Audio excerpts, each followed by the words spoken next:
Hello everybody and welcome back to my channel. My name is Andy and in today's video I'm going to be telling you a few things that I wish that somebody had told me when I was pursuing my flight attendant career. So if you're an aspiring flight attendant, grab a notebook, maybe grab a drink, because I'm about to tell you the truth. If you're new here, welcome to the Cloudsurfer crew. I really hope that you enjoy being here. And if you find my videos at all educational and or entertaining, I hope you'll hit that subscribe button so you don't miss any more of my content. Let's get into this video now. I have 8 pieces of advice that I would like to share with you today. So my first piece of advice for you, which I think is one of the most important things I try to tell people, and that is don't get your cabin crew license if you have no customer service experience. This is both for professional and personal reasons. I know that there are a couple of airlines out there in South Africa who don't need you to have customer service experience. I'm aware of that, but majority of them do want you to have customer service experience. I'd actually say 90%. When I was looking into becoming a flight attendant, I just kept looking at all of the job postings that were coming out from pretty much every different airline in South Africa, and the common denominator of course was have customer service experience. So of course I thought, let me just do that. Instead of taking a gamble, let me rather just do that. Let me be more safe than sorry. But I also honestly believe that if I did not have any customer service experience, I would not be a good flight attendant at all. On a personal level, I really do believe that having that customer service experience, having that human interaction, having dealt with people who are in unfortunate circumstances, or people who are frustrated, and people who are angry, and people who are happy and grateful, that it teaches you something, you know, about life.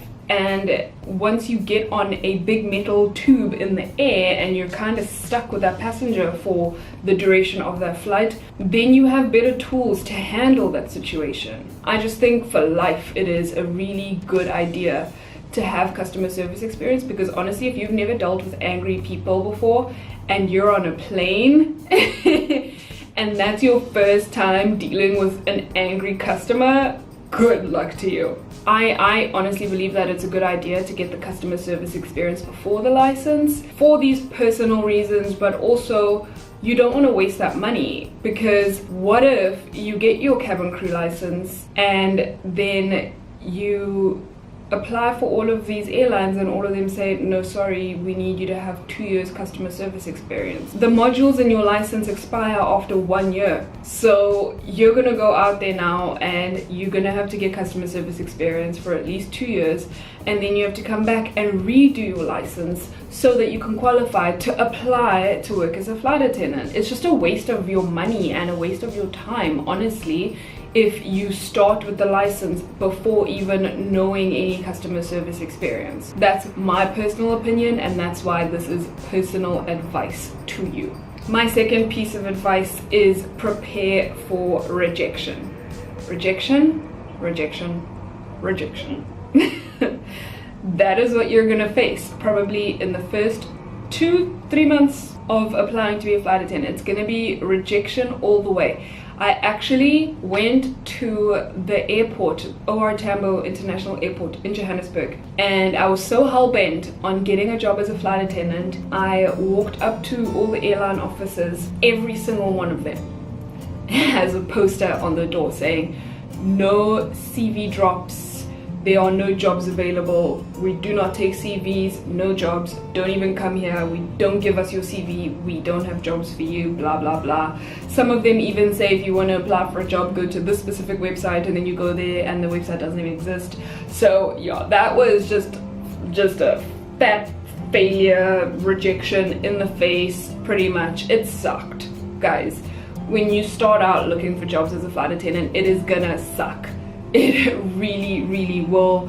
I did make a video about my flight attendant rejection story. That was one of many. That was the one that hit me the hardest, honestly, but there's a lot of rejection that you face. Just so you guys know, it's not all peaches and rainbows as soon as you get your cabin crew license. There is no guarantee once you have a license that you're going to become a flight attendant. Just the same way that having a degree in law doesn't guarantee you a job for a specific law firm. There is no certification or degree that can absolutely guarantee you a specific job. That's just a lie. You yourself have to be the one who doesn't give up. You have to get up off your ass and go out and look for a job. Number 3, you will cry a lot.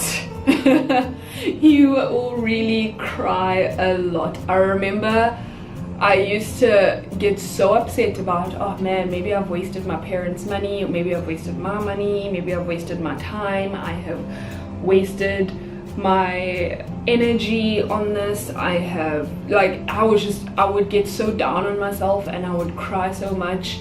And then again, from my rejection story, I bawled my eyes out when I came back from that interview. That interview, again, it hit me the hardest out of any other rejection I've ever faced in terms of this whole flight attendant experience. But you will cry, guys, because you just start looking around and thinking, maybe I'm not worth it, maybe I'm not actually what they're looking for, maybe I'm not good enough. And then that like spirals, and then you start freaking out and thinking, maybe I'm not good enough to do anything, maybe I'm not good at anything in the world. Well, that was just me. I tend to overthink, I tend to get dramatic. I feel like this is just a human thing. It happens to the best of us. You will cry, and let yourself cry, let yourself be upset. It's okay, it's okay, it'll get better. Number 4, it is flipping hard to become a flight attendant. Sorry for laughing, guys, but it is so hard. And the thing is, it doesn't ever get easier. It really doesn't. You go through your ab initio training, and that's difficult. You are trying to remember all these things, and it's really difficult even for people who've never been on a plane, because you're trying to imagine these scenarios that you've never been in. So yeah, it can be really difficult to actually like figure out exactly what you're doing there. And then when you start applying for jobs and getting rejected, that's really hard to deal with. Of course it is, on an emotional level, on a mental level, on a psychological level. It is really, really difficult. And then it gets difficult when you do get a job because now you have to go through training all over again, and you have to get assessed all over again, and you have to memorize all of these acronyms. There are so many acronyms. Being a flight attendant is really just acronyms. I feel like it's just too much going on. And then you have to remember announcements and acronyms and rules and your standard operating procedures and all these things, and how fire extinguishers work. Like, it's a step-by-step for everything. You have to know everything down to the T. And then people expect you to remember their names. Guys, it's difficult. It's really, really difficult.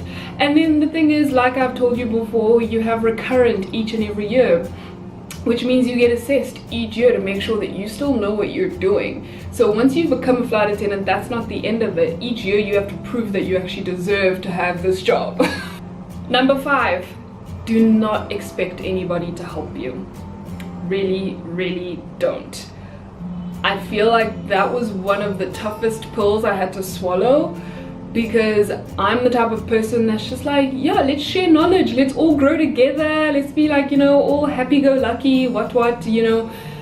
But I've found a lot in this business that there is sort of a competitiveness in it, especially between flight attendants, because I don't actually know why. I really don't know why, but there is a huge competitive thing about being a flight attendant, and no one is going to help you. I'm sorry, but no one is going to help you.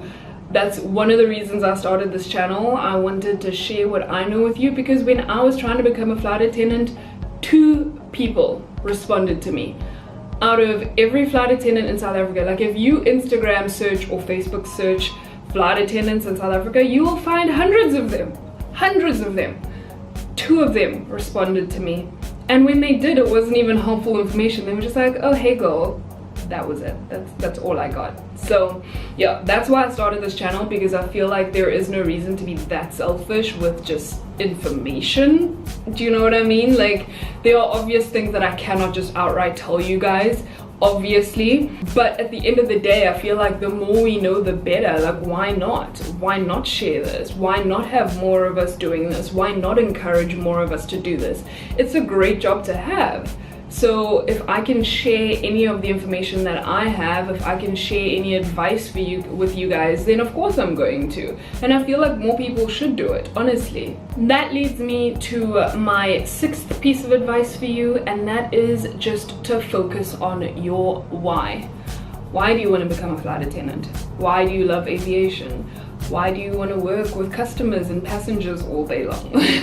Why do you want to wear heels every day walking through an airport? Just focus on your why. Focus on why this is your dream. Focus on encouraging yourself. Honestly, there is no amount of advice that I can give you that is going to encourage you more than yourself. You need to be the one that believes in yourself. You need to be the one who says, I can see you doing this and you're going to do this one day. I am 1000% sure of it, and I believe in you no matter what. It's gotta come from you. But again, just focus on why. Why is this gonna make you happy? Because there are a lot of people out there who will try to crush you. There are a lot of people who are mean-spirited out there.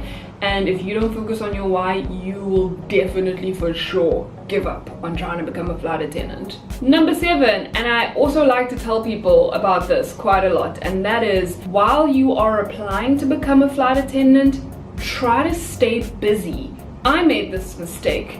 I finished working at the hotel and then I moved up to Joburg and I did my ab initio course, and then I just sat at home waiting for a job to come to me. I did keep busy here and there, obviously, but for the most part I didn't even try to do something else. Like, I didn't try to at least be a waitress on the side or something just to keep me busy, because that really would have helped me. Now that I think about it in hindsight, it really would have helped me, because I was sitting every day just beating myself up because I had nothing else to do. So I like to tell people, keep yourself busy.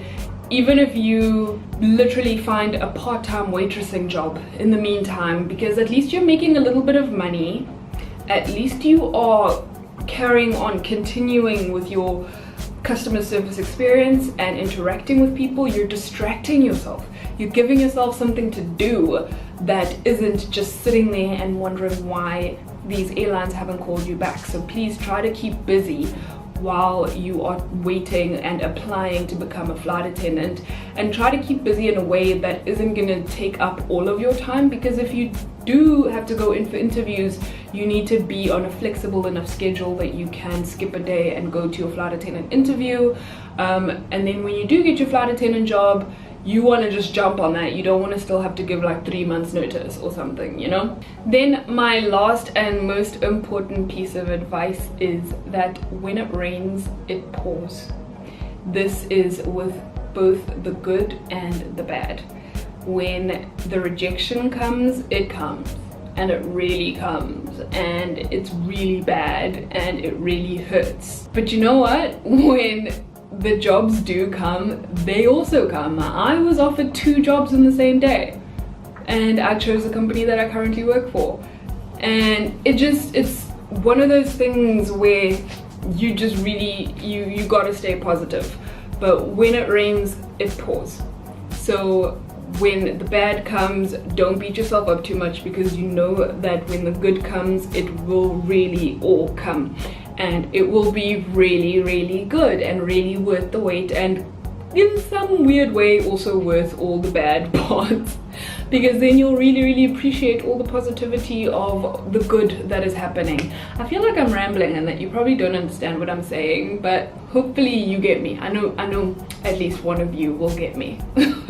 Okay, that's it from me today. I hope you guys enjoyed my pieces of advice for you. I hope you take them and try to learn something from them, and I hope that you stay encouraged and you stay on this path and keep going at it and keep applying and keep working and keep trying and just keep on keeping on. Thank you guys so much for watching my video. I really do hope you enjoyed it. If you did, please give it a thumbs up. Don't forget to spread good vibes and be kind, and I'll see you on the next one. Bye.